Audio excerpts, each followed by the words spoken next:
Buen día a todos, bienvenidos. Mi nombre es Gastón Letier, yo voy a estar presentando IoT de la teoría a la práctica. Quería comenzar recordando unas palabras que dijo Nicolás Jodal en el evento del año pasado, cuando él hablaba de las tendencias del mercado.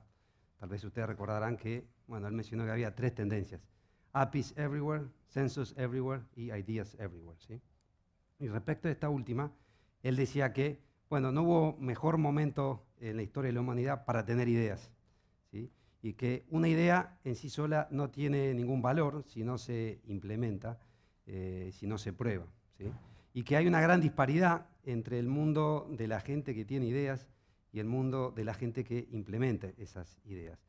Por eso, bueno, de alguna forma surgió Thales Lab para unir esos dos mundos, así como GeneXus es un software que crea software, Thales Lab es una empresa que crea empresas. Nosotros en el mes de marzo pasado fuimos a Thales Lab a presentarle una idea. Nos imaginábamos que bueno, Silvia y Nicolás nos iban a decir: muchachos, muchas gracias, ahí está la puerta, la salida. Pero bueno, parece que algo hizo un clic en esas dos mentes brillantes. Bueno, y hoy somos Teliot, somos 4 ingenieros. Bueno, hay uno que no tiene un título, pero no importa. Y tenemos muchas ideas y muchas ganas de emprender, y nos dedicamos a viabilizar y ejecutar proyectos de IoT.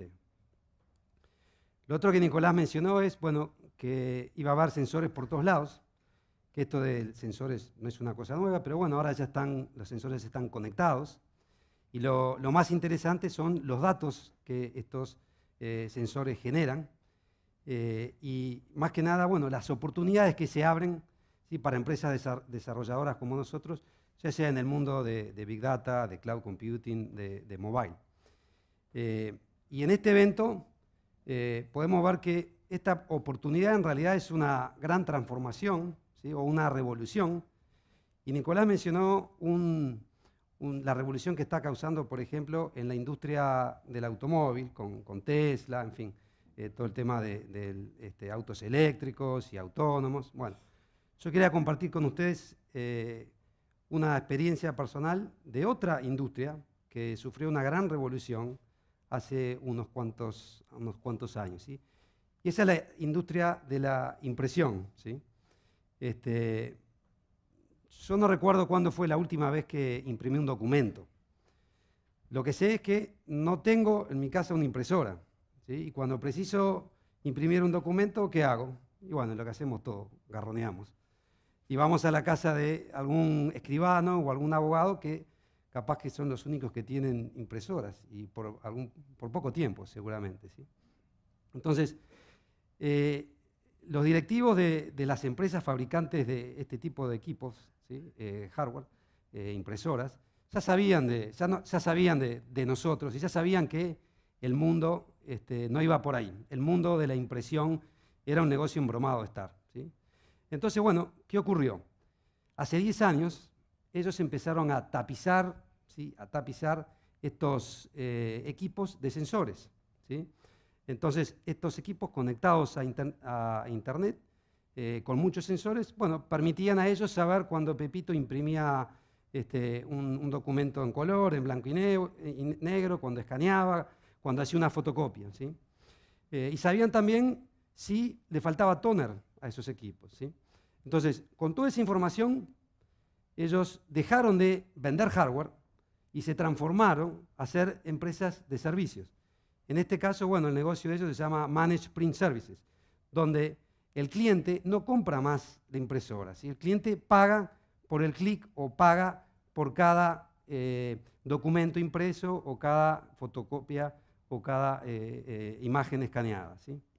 Entonces, esta es una historia de transformación que ocurrió hace 10 años, por lo menos, que creo que está muy relacionado, hay un paralelismo muy importante con la industria nuestra del software y del desarrollo de software, ¿sí? ¿Por qué? Bueno, en el caso de ellos, bueno, tuvieron que transformarse de ser empresas de hardware a empresas de servicios o empresas de software, ¿sí? En el caso nuestro, empresas desarrolladoras de software, es una situación distinta, o sea, tenemos frente a nosotros una gran oportunidad, pero el paralelismo existe porque, bueno, nuestras empresas van a tener que, necesariamente, si quieren subirse a esta ola del IoT, van a tener que aprender del negocio del hardware, ¿sí? Entonces, el objetivo de esta charla es contarles a ustedes, a través de un caso, cómo se diseña, cómo se implementa una solución de IoT y algunas lecciones aprendidas. Entonces, este es un ejemplo de lo que es la cadena de valor de Internet de las Cosas.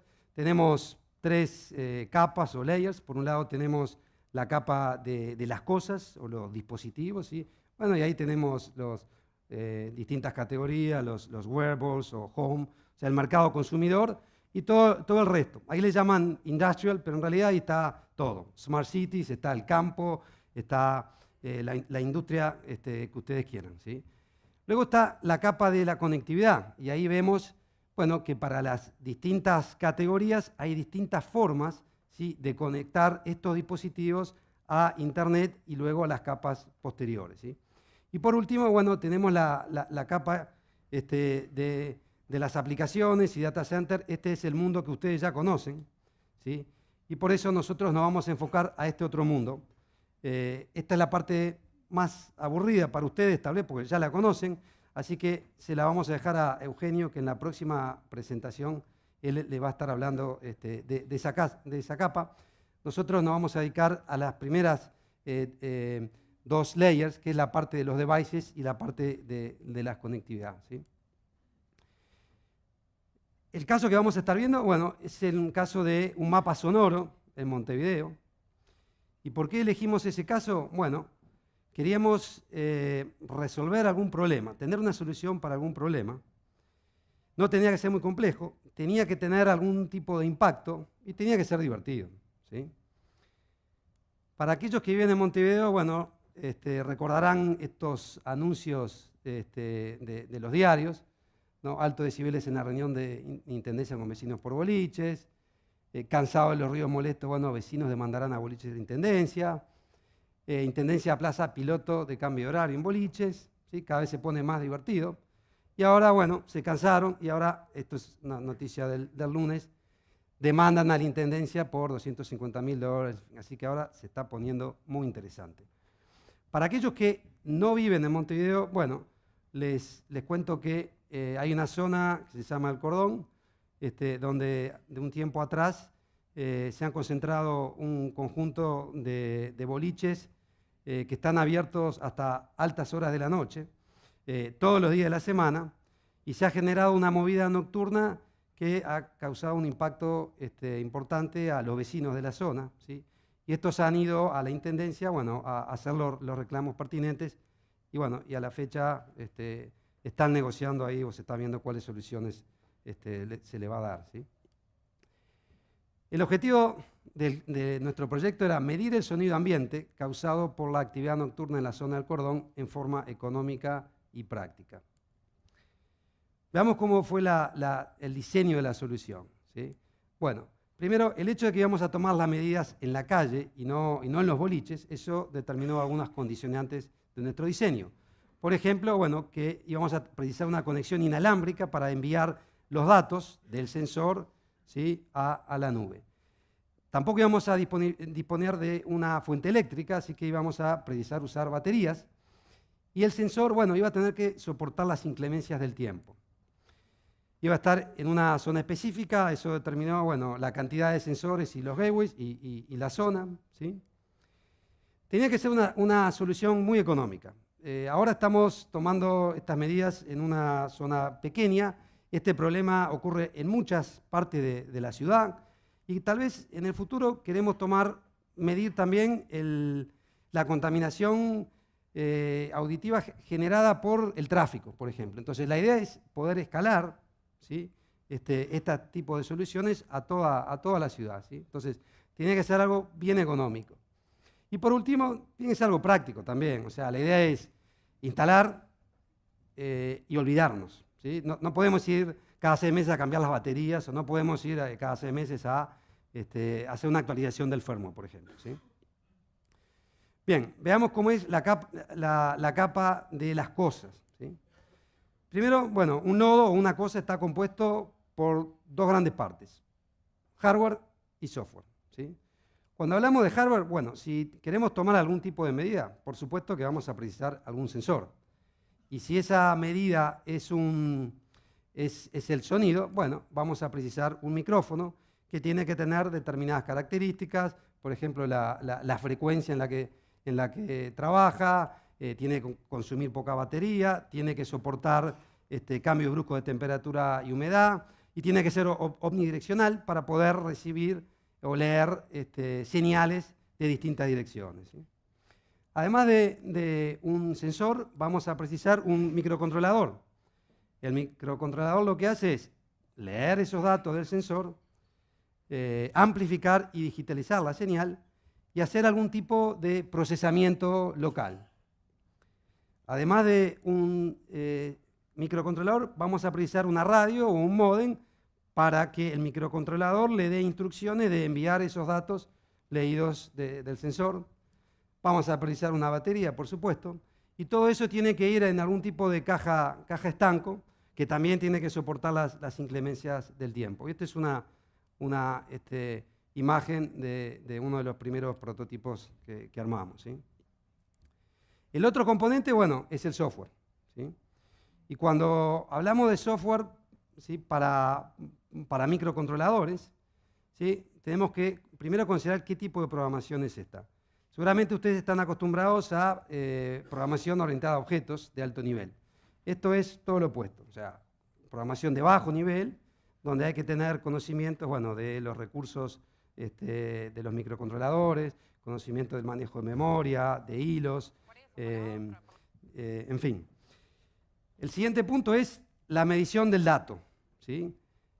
Para el caso del sonido, si tomamos una medida puntual, no iba a ser representativa. Entonces lo que tuvimos que hacer es tomar medidas en una ventana de tiempo muy corta, de algunos milisegundos. Y después lo que hacemos es, bueno, calculamos el promedio de eso.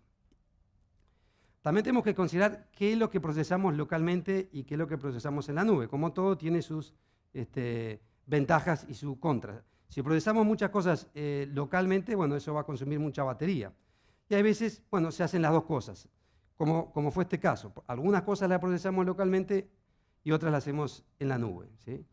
En el caso nuestro, bueno, localmente lo que hacemos es, tomamos la medida del promedio de esas muestras, los picos altos y los mínimos, y tomamos también la medida del borne de la batería para saber el voltaje y tener una idea de cuánto está consumiendo de batería y cuánto nos falta de batería, ¿sí? Una vez que medimos y procesamos los datos, tenemos que formatearlos, ¿sí? Y esto es bien importante porque, bueno, la idea es utilizar o que el payload sea lo más chico posible, ¿sí? Entonces lo ideal ahí es enviar los datos en formato binario y no en texto JSON, por ejemplo, ¿sí? Entonces lo que hacemos es, bueno, los enviamos en formato binario y antes de enviarlo, lo que hacemos también es encriptarlos utilizando un par de claves privadas, ¿sí? Y por último, lo que es muy importante, bueno, el manejo del consumo de la energía. Lo ideal es que estos nodos estén siempre en modo de ahorro de energía, ¿sí? Eso quiere decir que hay que, bueno, deshabilitar los periféricos y bueno, y que, excepto el watchdog timer, que es el que, en este caso, cada 5 minutos se despierta, ¿sí?, toma una medida, encripta los datos y la manda y se vuelve a dormir, ¿sí? Acá estamos viendo donde pusimos 6 de los nodos, en la zona de cordón, lo pusimos en esquinas, en postes de luces. Ahí hay un nodo y ahí pueden ver otro nodo, ¿sí? Bueno, veamos ahora cómo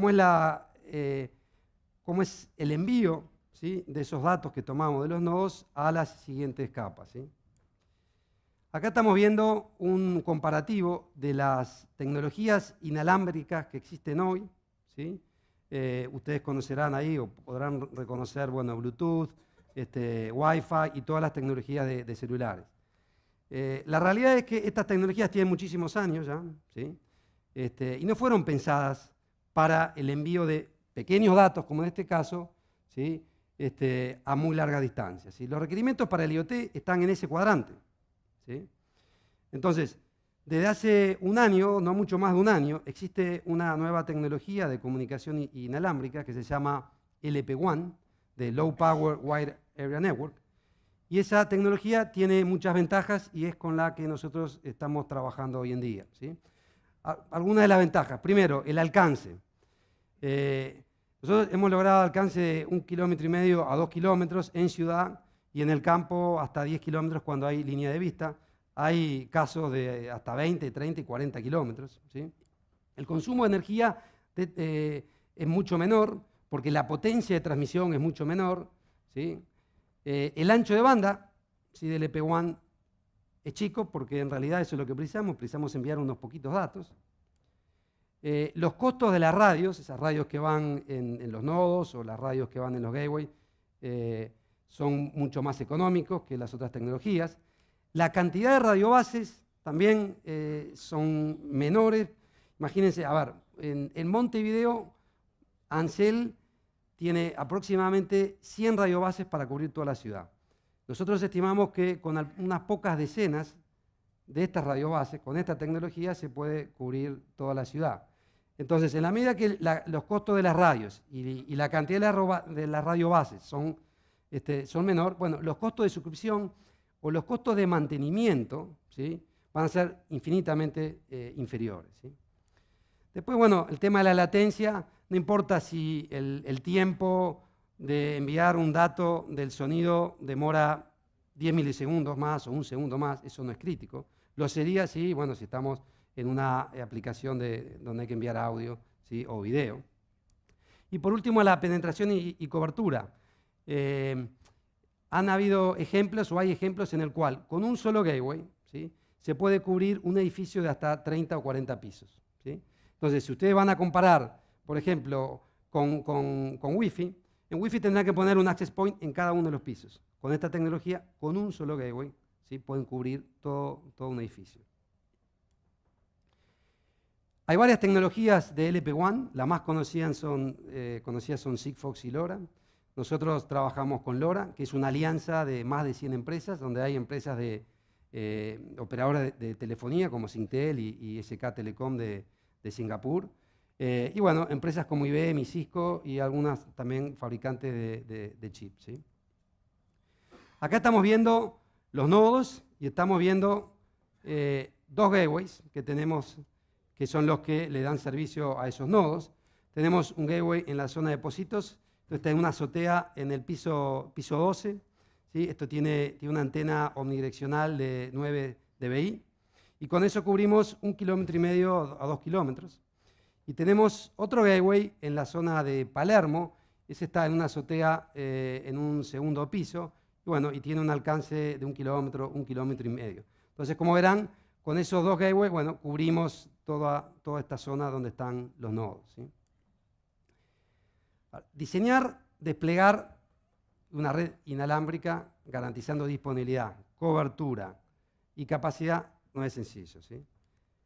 Lo primero, hay que identificar qué tipo de red y tecnología utilizar. En el caso nuestro ya llevábamos un año trabajando con esta tecnología, entonces no tuvimos que, o sea, la decisión fue muy rápida, ¿sí?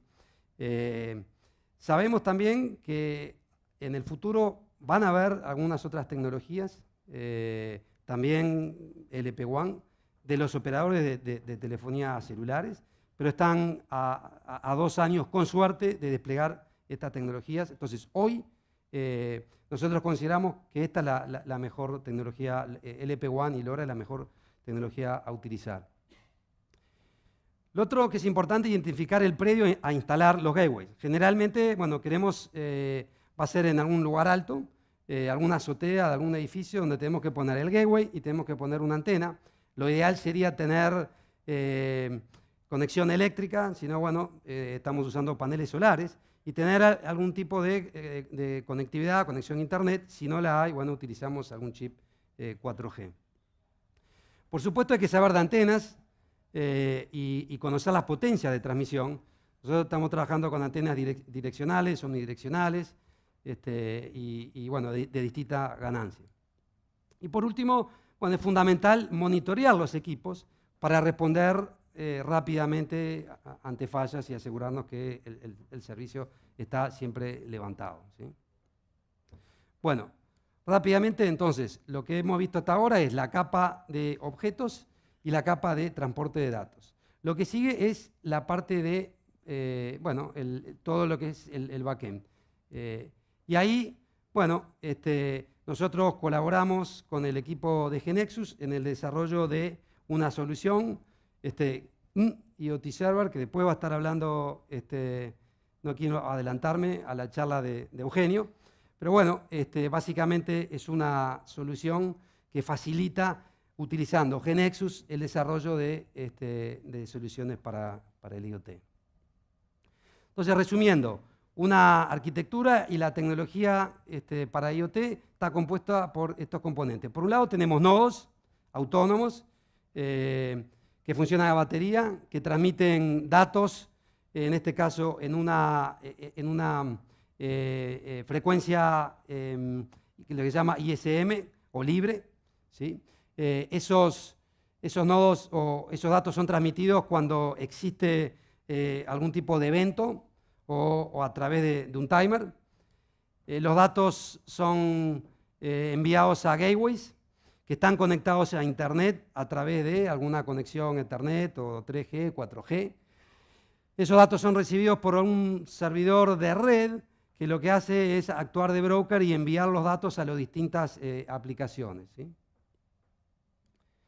Bien, pero esta arquitectura y esta tecnología se puede utilizar también para un montón, ¿sí?, de otras aplicaciones. En particular, y brevemente, quería compartir otros dos proyectos que estamos trabajando en el campo, ¿sí?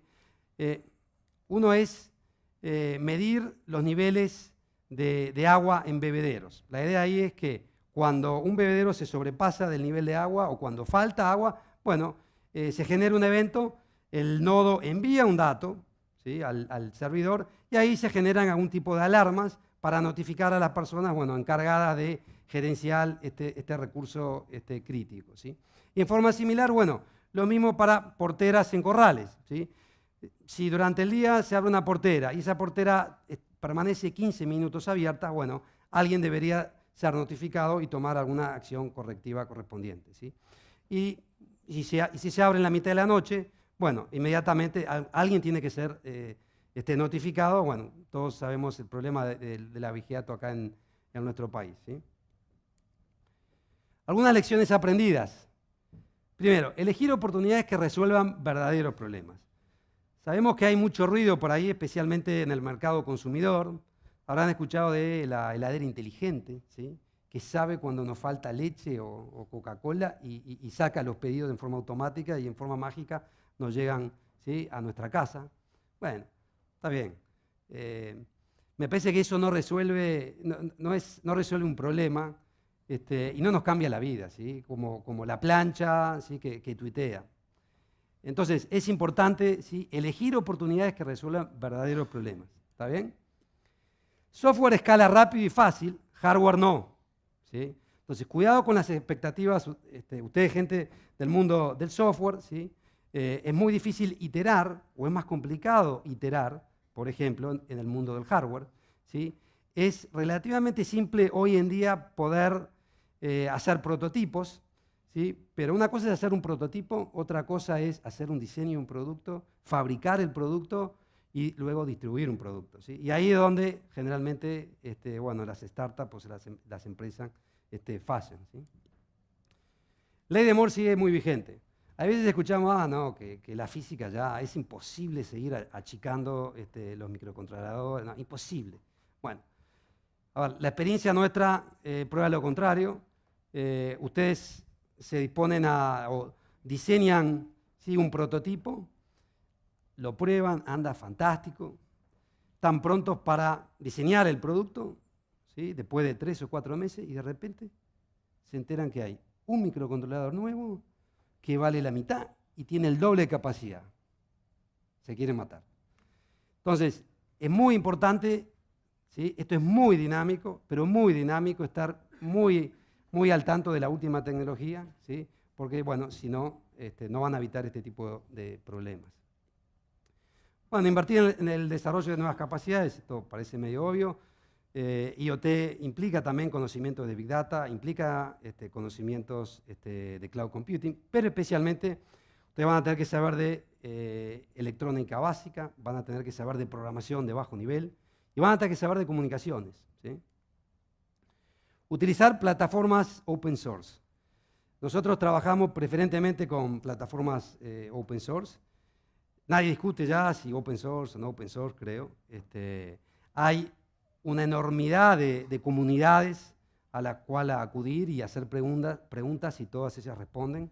Más allá de todo el Maker Movement, donde ustedes pueden bajar instructivos de lo que quieran, ¿tá? Y empezar a experimentar y a probar, ¿sí? Bueno, y para terminar, creo que en esta era digital ya no existe, y especialmente en el IoT, ¿sí? Ya no existe dos mundos, o el software o el hardware, ¿sí? Las empresas en la industria de impresión hace 10 años que lo entendieron así, ¿sí? Bueno, hoy siguen existiendo. Las que no, ya no existen más. Así como ellas tuvieron que transformarse del mundo del hardware al mundo del software, ustedes, empresas de software, si quieren entrar a esta nueva ola de IoT, necesariamente van a tener que aprender de alguna, como sea, del mundo del hardware, ¿sí? Y para terminar, quería recordar algunas palabras que dijo Nicolás otra vez en este último keynote, donde él decía que cuando el software toca una industria, la cambia para siempre, en forma sustancial y definitiva, y siempre siguiendo el mismo patrón, ¿sí? Se sigue haciendo las mismas cosas que antes, pero de una manera mucho más eficiente, y a medida que pasa el tiempo, empezamos a darnos cuenta que podemos hacer nuevas cosas que antes era imposible. El caso de los sensores, midiendo el sonido y las porteras y los bebederos, creo que es un ejemplo de eso, ¿sí? Hasta hace poco estas cosas no se podían hacer porque eran muy costosas. Hoy sí se pueden hacer, ¿sí? Entonces, ustedes, empresas de software, independientemente del software que ustedes desarrollen en la industria que estén, ¿sí? Sabemos que existen muchísimas oportunidades que a través del IoT conjuntamente podemos transformar esas industrias en las cuales ustedes están, ¿sí? Muchas gracias.